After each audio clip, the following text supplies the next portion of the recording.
Hello po, God bless po sa ating lahat. And welcome po sa Home Ministry.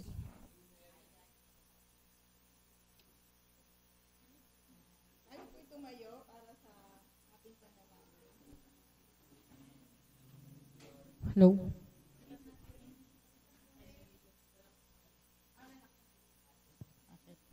Panginoon, salamat po Panginoon sa oras na ito Panginoon at sa buong araw na ibinigay niyo sa amin Panginoon. Iningatan mo kami Panginoon at talaga nandito po kami lahat Panginoon upang marinig ang iyong mga salita Panginoon tungkol sa pamilya Panginoon, tungkol sa pagkakaisa at pagtutulungan Panginoon ng bawat kapatiran, Panginoon. Panginoon, maraming salamat din po dahil lagi kayong nandiyan para sa amin.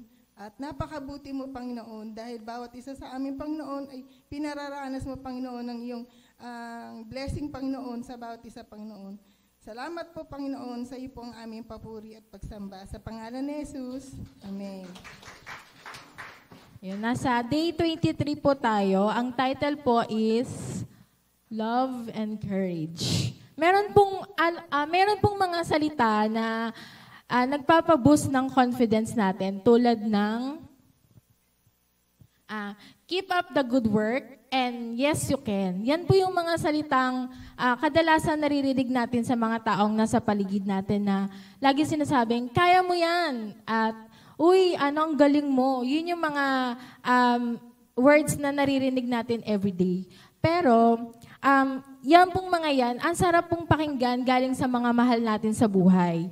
Pero po, ngayong araw na to, may 3 words tayong maririnig galing sa Lord at mamaya po natin siya malalaman. Sa pagpapakasal, ang palagi nating niisip ay yung makapag-asawa tayo ng perfect. Kumbaga sa ano po ang iniisip natin pogi, maganda, Richard Gomez, si Torres.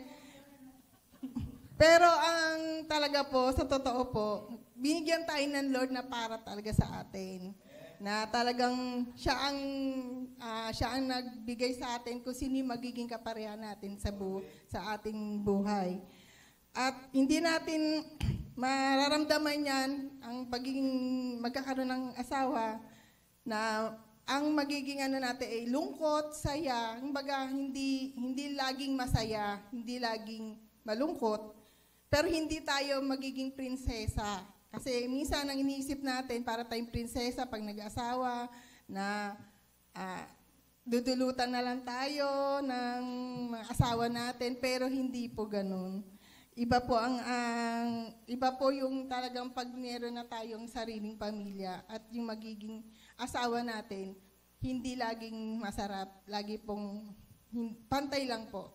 Pero hindi natin laging isipin na masarap yung ating magiging buhay pag may asawa na. Nowadays kasi iniisip lalo po ng mga kabataan na kapag nag-asawa sila, lalo kung galing sila sa broken family, tapos iniisip na nila na mag-asawa. Akala po kasi nila na ang sarap talaga ng buhay ng may asawa. Pero iniisip nila na kapag nag-asawa ko, mawawala na ako ng problema. Yun yung kadalasang iniisip ng mga teenager po ngayon. Pero mali po pala. Kasi the higher you expect, the more fail and cause you frustrations. Sabi nga po sa Psalm 25, verse 20, o awit 25, 20. Guard your soul and deliver me. Do not let me be ashamed, for I take refuge in you. In Tagalog po, ipagtatanggol mo ako at ililigtas ang aking buhay. Huwag tulutang ako'y malagay sa kahiyan, pagkat kaligtasan ko'y sa iyo nakasalalay.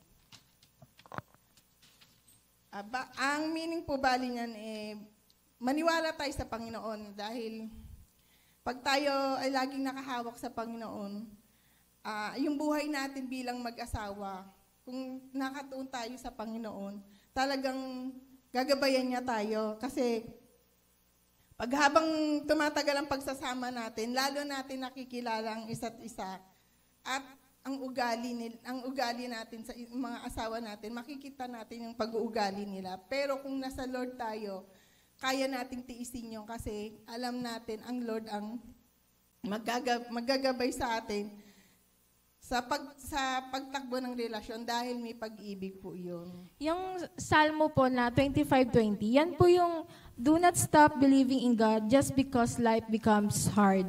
Kumbaga, kapag nararanasan natin yung hirap, iniisip natin na kasalanan to ng Lord, yun po yung madalas nating iniisip. Pero may mga lesson po kasing binibigay ng Lord. Kaya po sa mag-asawa, nauuwi sa hiwalayan kasi iniisip nila na yung taong papakasalan nila is perfect. Hindi lang po to sa mag-asawa. Sinasama ko din po itong relationship sa pamilya, sa magnanay, sa magkaibigan, at lalong-lalo po sa ating mga nasa simbahan po. Minsan kasi pakiramdam natin, yung pag-aasawa, hindi kasi, yun nga po, nauuwi sa hiwalayan, hindi nila tinatanggap sa sarili nila na yung taong pinakasalan nila ay tao din, may damdamin din. Katulad po sa bahay, kapag nag-aaway yung magulang between sa kanilang anak, hindi nila iniisip na may nararamdaman din yung nanay or yung anak. Minsan, yung binabaliwala po natin yung nararamdaman ng anak natin or ng magulang natin. Iniisip natin na okay lang kasi ganito naman yung ginawa niya. Pero hindi lahat ng anak is tama at hindi rin naman po lahat ng magulang ay tama. Kung sino yung pinili mong pakasalan ngayon, yan di na makakasama natin next year o sa susunod pang mga taon. Kaya imbis na magreklamo at magdemand tayo sa iba, yung love dapat yung nagiging way natin para lalo tayong mag-improve sa sarili natin at sa responsibilidad natin sa pamilya. Alam niyo po, kailangan nating magbago. Kailangan nating baguhin yung isip natin. Kasi yung pag-iisip natin, we must choose to live in encouragement than to judgment po, than to expectation. Mas okay na nag-encourage tayo ng tao kaysa mag-judge tayo ng tao. May share lang po kami, si Mama po, may share siya about sa relationship po nila ni Papa. Yun.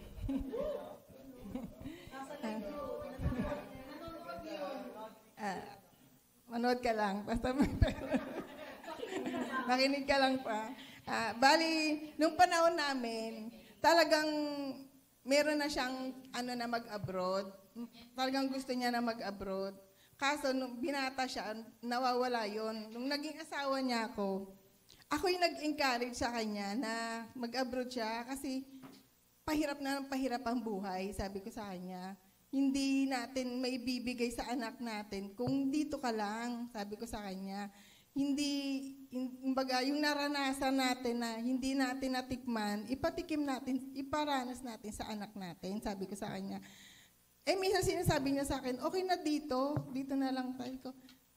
Ayaw mo ba magkaroon ng bahay? Ayaw mo ba magkaroon ng yung sarili mo na hindi tayo nakikipisan? Sabi ko sa kanya. Pero nung lagi ko siyang sinasabihan na andito naman kami pag nag-abroad, hindi naman, kasi marami siya na pag nag-abroad, nagluloko yung babae. Ganun kasi yung nangyayari noon. Kaya parang naano siya na mag-abroad. Kaya sabi ko sa kanya, ganda ko naman. Parang, ganda ko naman ito kung maghanap ako. Pero sabi ko sa kanya, tiwala lang. Sabi ko, tiwala lang, pareho lang tayo magtiwala. Baka nga ikaw kako, yung pasabi ko sa kanya, baka ikaw nga, dahil medyo pogi siya noon noon yun. Ngayon hindi na. Medyo pogi siya noon. Kaya sabi ko sa kanya, baka ikaw makakita dyan sa Saudi. Sa Saudi siya noon. Pero naano ko sa kanya na, talagang family man siya, talagang pamilya yung inaano. Kaya nung na-encourage ko siya na mag-abroad, talagang yung na sa abroad siya saka ako, kami sa anak namin. Talagang nakatuto kami sa mga anak namin. Kaya yung encourage ko sa kanya, naging niya yung sa sarili niya na magtrabaho siya ng maayos para sa pamilya niya. Meron po kasi na nag-Saudi si Papa, parang pagpasok po niya doon sa Saudi, hindi siya pinaalis muna agad. Hindi po siya pinaalis agad nung mga nanando siya sa Saudi. Natawag po siya sa amin, tapos sabi niya po hindi pa daw po siya nakain, tapos maubusan na daw po siya ng load. syempre po tayong nasa Pilipinas, parang mag-iisip po tayo. Pero imbis na mag-isip kami noon, kahit po naiyak kami, inaano namin sa kanya na, pakaya mo yan, nandito lang kami. Huwag ka mawala ng pag-asa. Kaya yun po, lumaki po kasi kami sa magulang na nagsusuportahan parehas. Pero po nung nag-aral ako, parang yung suporta po kasi nawala kay mama. Even though kasi na wala po siya dun mga awarding po ganyan sa schools, yung Girl Scout po, syempre kailangan po yun ng nanay. Wala po siya, pero never po ako nagsumbat sa kanya na nung elementary nga ako, wala ka. Pero naiintindihan ko po kasi na nagtatrabaho siya. Kaya nung until college po, kapag sumasali kami sa contest, wala pa rin po yung presence ng nanay ko. Pero syempre po, kasi bantay naman po niya yung anak ko, kaya okay lang.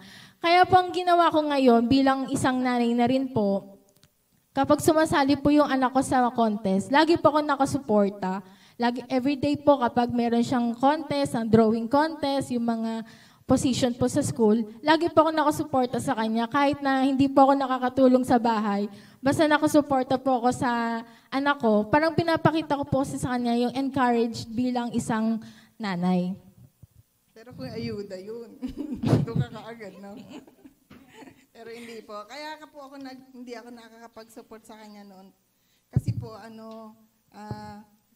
ako lang din po yung nag-aasikaso noon sa anak niya, kaya hindi ko siya masuportahan po noon.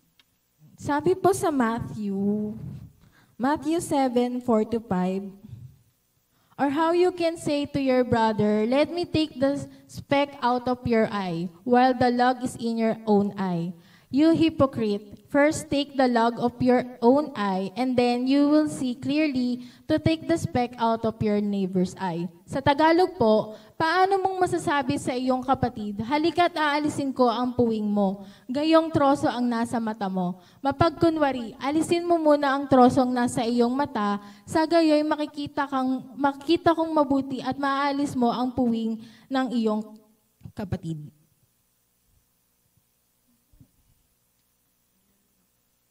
Halimbawa po, babatiin ka, maganda damit mo, pero pag nakatalikod ka naman, hindi naman gano'n ang sasabihin sa'yo. Ang maganda po kasi para ma-encourage tayo, hindi lang po pag nakaharap, kailangan po, kahit nakatalikod siya, wala kang sasabihin sa kanya. At kung tulad ko po, nung medyo nangihina po talaga ako, medyo nangihina po ako dito sa church, may nag-encourage po sa akin na huwag mo isipin yun. Ang isipin mo, yung Lord ang siniservan mo, di ba? Yun ang anihin mo. Yun ang tignan mo, hindi yung nasa mga taong nasa paligid mo o nasa loob na. Kasi kung yun ang iisipin mo, walang mangyayari. Mawawala ka talaga sa church. Pero na-encourage ako nung tao na yun na talagang okay lang yun. Binibigyan ka ng Lord ng tatag ng kalooban na yung faith mo ay lalong lumakas kasi pag hindi inano ng Lord yun, mawawala ka talaga. Kung hindi mo isipin yun na ang Lord ang magpapaano sa'yo, mawawala ka sa church. Kaya yung encourage po, talagang kahit po tayo magkakapatid, imbis na magsiraan po tayo, pagmamahalan na lang po ang natin. Kasi yung pagmamahal po, yung pag-encourage ng pagmamahal, yun po nagbibigay ng taba sa puso natin yun eh. Kasi yung puso natin ang talagang, parang ang sarap, ang saya, yung pagmamahal na nagsasama-sama tayo, masaya mingiti sa labi po talaga eh. Kaya ngayon po talagang naranasan ko yung saya po, na talagang, ganun pala talagang dapat pagmamahalang na ipasok natin sa isip at puso natin. Wala kasing taong perfect. Lahat tayo may dumi sa katawan or sa ating pagkatao. Pero mas masakit kasi kapag yung discourage, maririnig mo, lalong-lalo na doon sa taong pinaka-close mo. Imbis na siya yung magsasabi sa'yo na harap-harapan, well, truth hurts naman kasi, di ba po? Kung totoong nagmamahal sa'yo yung taong yun, sasabihin niya sa'yo harapan, hindi nang nakatalikod ka. Ang pangit kasi na sa iba mo pa malalaman yung mali mo, na dapat doon sa close na tao mo yun malalaman na, uy, bes, ganito yung nangyari sa'yo. Hindi naging maganda yung ano mo ngayon. Kesa sa harap-harapan, uy, ang galing mo. Pero kapag nakatalikod ka, hindi naman yan magaling di ba? Parang ansakit lang. Kasi dapat dito sa church, dito dapat nag-uumpisa yung pagmamahalan. Yung encourage natin sa isa't isa. Kasi paano tayo makakahikayat ng tao na tayo mismo, nagdi-discourage tayo sa isa't isa. Kumbaga, sa labas, imbis na baka sabihin ng tao, dyan sa church na yan, laging nagsisiraan, pero dapat mali. Di ba dapat, dyan sa church na yan, dyan ko naramdaman yung encouragement. Kaya dyan ko gusto magsimba kasi may mga taong nag-encourage sa akin. Di ba ang sarap sa pakiramdam na may taong totoong nag-encourage sa'yo? Tulad po sa pamilya po, tulad sa pamilya ko po. Kami kasi noon, nung wala pa kami sa Lord, lagi kami nagkakainisan, lagi po kami sa loob ng bahay namin, lagi kami naiinis. Minsan pag naiinis ako kay Grace, sinasabi ko kay Sean. Pag naiinis ako kay Sean, sinasabi ko kay Grace. Baga naging nag-anuhan ako. Pero nung nandito na ako sa church, sabi ko, Nak, nag-usap kami talaga tatlo na kung ano yung ayaw nila sa akin, sabihin nyo. Tatanggapin ko yun ng buo para mabago ako. Kayo naman, tanggapin nyo kung ano yung ayaw ko sa inyo at nang mabago nyo rin. Nung sinabi nila sa akin yung talagang, kala ko kaya ko Kaya ko, ganun pala ako. Sabi ko, mata mo ganyan-ganyan, mata mo, laging kang galit. Hindi namin alam kung nakangiti ka o naglilinis ka lang. Kala mo may kaaway. May mga tao kasi na, yung mama mo, galit ba yun? Ay, hindi. Nakaganon lang kasi ganon talaga yung mukha niya. Nakasimangot kasi talaga yung mukha niya. Kaya akala niyo laging galit. Pero nung nag-umpisa po sa church, lagi po namin sinasabi, dahil nga po, siya, usher siya, lagi kang ngumiti, exercise mo yung mukha mong laging nakangiti. Nakakapangit ako sa pintuan namin. Kaya po pag may bisita kami sa bahay, nahihiya po pumasok kasi galit ata yung mama mo. kahit hindi, ganun lang yung mama ko. Pero yun nga po, yun nga sinabi nila sa akin yun. Tapos, may nababago naman po. Tapos, sa kanila nung sinabi ko, pero parang ayaw nila tanggapin po. Mga sinasabi ko sa kanila, parang ayaw nila tanggapin na ganito kayo. Hindi ikaw, baguhin nyo rin yun kasi dapat pare-pareho tayo magbago. Kasi kung hindi tayo nag-uusap habang nakainan tayo, hindi natin malalaman kung ano yung nasa puso natin At tulad ko, hindi ko alam na si Sean pala meron pala siyang na hindi ko daw siya nasusuportahan. Doon ko lang din nalaman na kulang pala ako sa pagsusuport sa anak ko din, tulad niya. Magaling ako sa iba, pero meron akong kulang sa kanila. Kaya nung nalaman ko yon, kaya sabi ko, ganun pala, pati yung mga pagtingin ko, pati yung mga salita ko daw na nakakasakit na sa kanila, na hindi ko alam na nakakasakit na pala ako. Yun nalaman ko lahat sa kanila na ganun pala ako, nanay. Kaya ini-encourage ko po kayo sa bawat mga anak tsaka nanay na sabihin po natin sa anak natin yung gusto natin sabihin at tanggapin natin kung ano yung gusto nilang sabihin sa atin para alam natin na may mga anak pala tayo na hindi natin nalalaman ang nasa isip nila. May mga anak na hindi nakakapagsabi sa magulang kasi natatakot na baka magalit. Alam niyo po, may share lang po ulit kami na last year until now po, nagkaroon kami ng problema kasi nga po naoperahan si Papa. So nagkaroon po kami ng financial problem po. Tapos, di ba po nasa church na po kami ni Mama? Parang one day po, pinasok po kami ng Diablo. Tapos nakapag-isip po kami na what if magpakamatay na lang po kami? Pumasok po yun sa isip namin. Kasi po yung problema namin, hindi po kaya naming anuhan. Kasi parang nagsunod-sunod po Tapos, yun nga po, dumating po yung point na naisip namin yun. Kung ano-ano na po yung naisip namin. Magpakamatay po, magbenta ng kidney. Daming naisip. magbenta ng kidney po. Kasi po, di ba, pag nagbenta tayo ng kidney, may iPhone. May pera. Hindi, may pera po. Na totoo po, nakapag-isip po kami ni Mama. Pero po, Ikaw lang yun, di ako.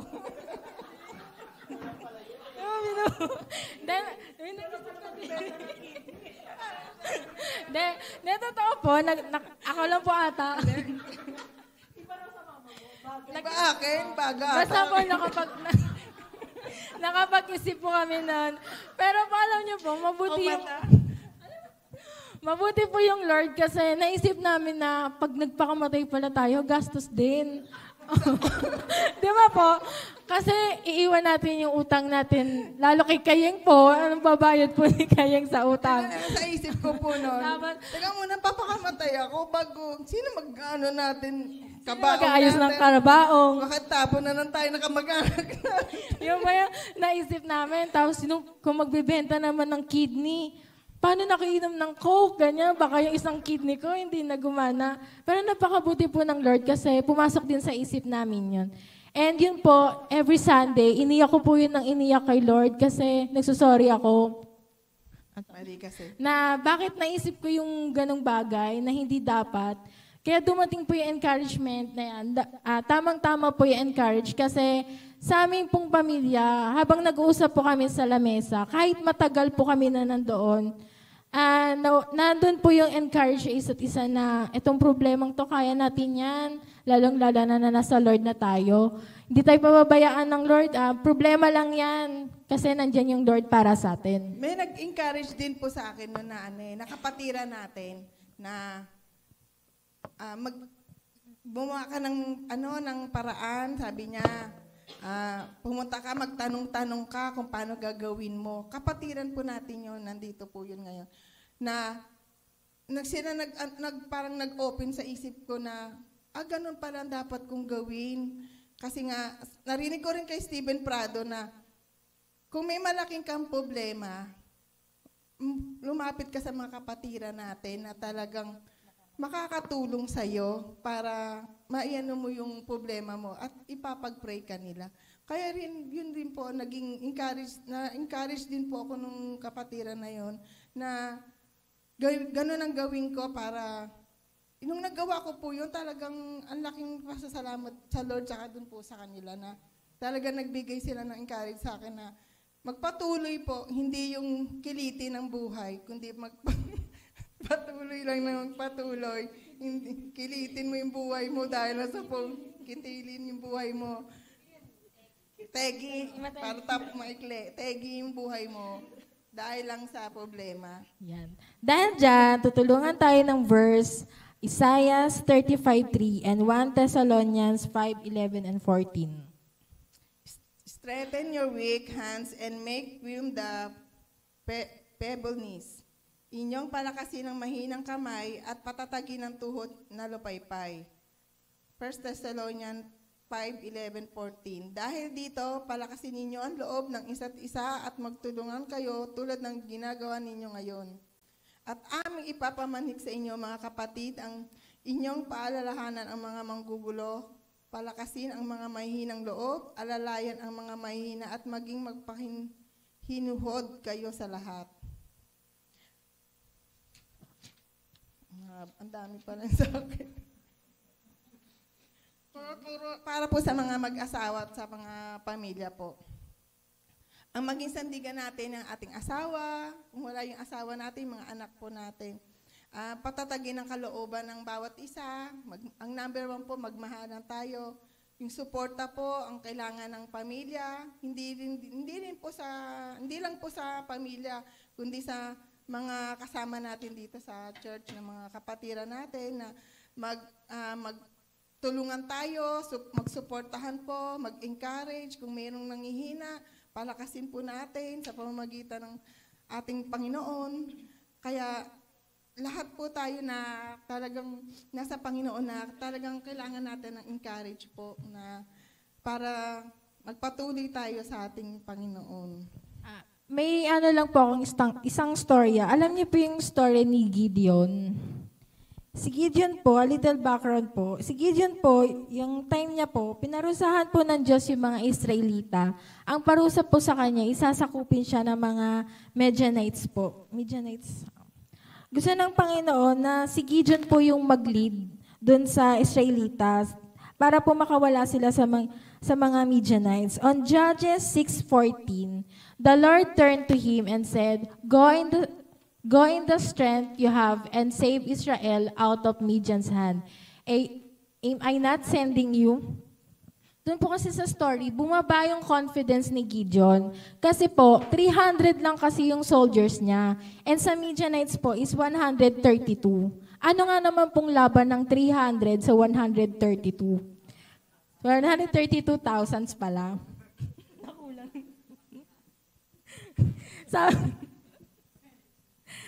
Tapos, sabi po sa Judges 6:15, ay wala pa.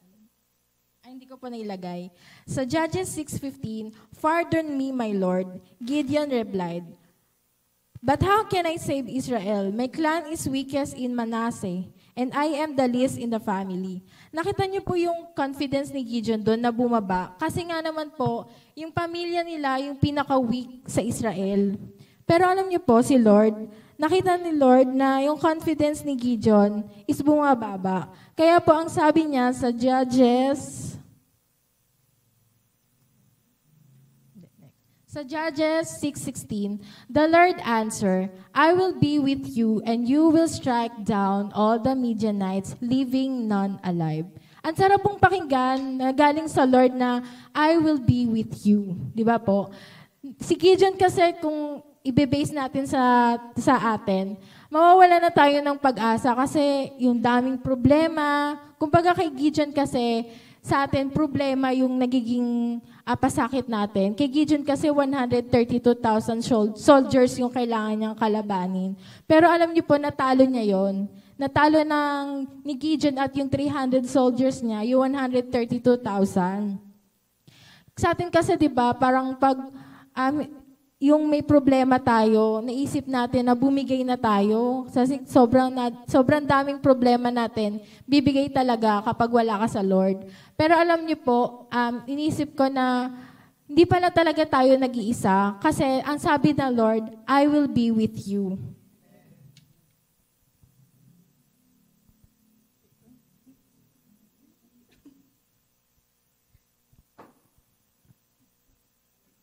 Alam niyo po, may mga times sa buhay natin na para tayong si Gideon. Hindi tayo sumusubok, hindi tayo natatakot. Laging mag-isa na hindi tayo maka-forward kasi wala tayong confidence sa sarili. May mga times na gusto natin isang bagay pero aayawan natin o umaatras tayo kasi natatakot tayo. Natatakot tayo na hindi natin makuha yung ating gusto. Nawawala tayo ng confidence kasi sino pa yung mga tao na pagkuhanan mo ay yung sila pa yung nagbibigay ng panghihina sa'yo. Na imbis na sila yung magbibigay ng lakas sa'yo para mapatuloy mo yung gusto mo, sila pa yung nagbibigay ng panghihina sa'yo. Kaya tulad po ni Gideon, di ba? Andyan ang Lord na talaga nagbigay sa kanya ng lakas para talagang ma-encourage tayo. Tulad namin, andito ang Lord kasama namin na nagbibigay sa amin ng pag-asa, nagbibigay sa amin ng lakas na talagang magpatuloy kami, huwag kaming manghina. Talagang kung may problema, magdasal, mag-devotion, yun pang talagang naano ko sa Lord na sa pamilya namin kailangan namin maging matatag. Kasi nga kasama namin ang Panginoon. Pero kung wala ang Panginoon, siguro baka wala na, tegi na kami, walay na kami, baka siya, wala na.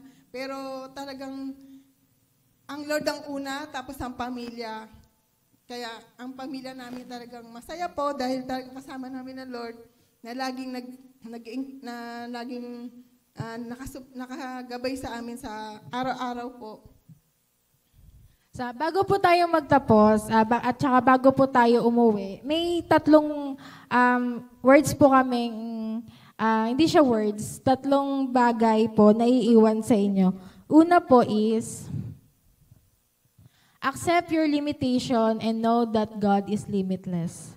Walang madali sa buhay, walang perfect, walang nakakataas, kundi ang Diyos lamang po, dahil ang Lord ay limitless. Pangalawa po, acknowledge your weakness and know that God is your strength. Alam niyo po, kahit gaano tayo kagaling sa kwartong ito, kahit gaano tayo katalino, kahit gaano tayo kaganda, may mga times na matutumba pa rin tayo. Pero alam niyo po, yung weakness natin at lagi natin tatandaan na ang Lord ang magbibigay sa atin ng kalakasan. Pangatlo po, face your difficult battles and know that God is with you always. Minsan nawawalan tayo ng confidence kasi ang hirap. Sabi nga natin, our God is limitless. Kahit gaano kahirap at kabigat yung battle na kinakaharap natin, ipapanalo tayo lagi ng Lord. Lagi niya tayo itatayo. Dahil every time na nadadapa tayo, ang Lord lagi ang tatayo sa atin. At lagi nating iisipin na, I am confident because God is with me. Lagi natin isipin na God is with me, kaya kaya ko to, itong problemang tong kinakaharap ko, kaya ko to. Hindi ako matatakot sa mga problema pang darating sa akin kasi I am confident because God is with me. Amen. Hindi tayo matitegi. Pray na po tayo. Lord, marami pong salamat, Panginoon, dahil binuksan niyo po ang aming puso't isipan, Panginoon, sa mensaheng ito, Panginoon.